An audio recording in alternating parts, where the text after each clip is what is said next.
Aujourd'hui, on est confronté à une grosse problématique, c'est devoir analyser une quantité de données extrêmement importante dans un temps record. Clairement, humainement, c'est pas possible. Avec en face, et je le lisais encore tout à l'heure dans la presse, des cybercriminels qui utilisent de plus en plus l'IA pour mener des attaques automatisées, pour changer les scénarios. C'est que si on ne se bat pas avec les mêmes armes que les attaquants, on ne va pas y arriver.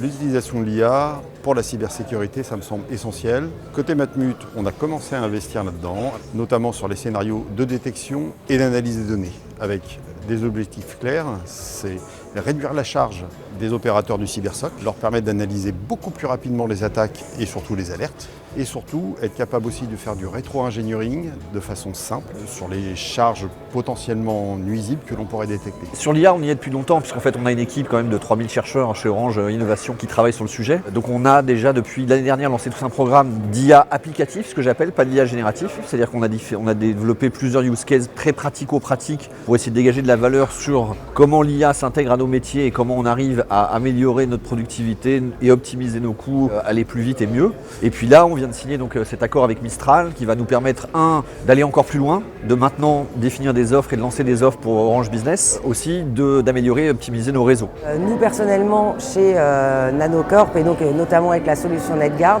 on utilise évidemment beaucoup d'intelligence artificielle parce qu'on traite énormément de données sur lesquelles on doit avoir des analyses pertinentes et de la synthèse et que sans l'IA, on ne pourrait pas le faire. On a beaucoup de champions de l'IA en France et donc c'est bien qu'on mette un spot une semaine, mais j'aimerais que cette semaine dure toute l'année. En fait, c'est très d'actualité, parce que moi je sors d'un COMEX où on a fait un workshop de brainstorming sur l'IA. On a été très surpris parce que tous les membres du COMEX étaient déjà sensibilisés et on est sorti avec une feuille de route de use case plein la valise. C'est hyper intéressant qu'en France, on montre nos compétences, notre investissement sur la partie IA. Parce que l'IA, c'est à la fois un risque, évidemment, mais aussi une opportunité d'optimiser nos méthodes de travail, d'automatiser et en fait de rendre notre quotidien plus facile.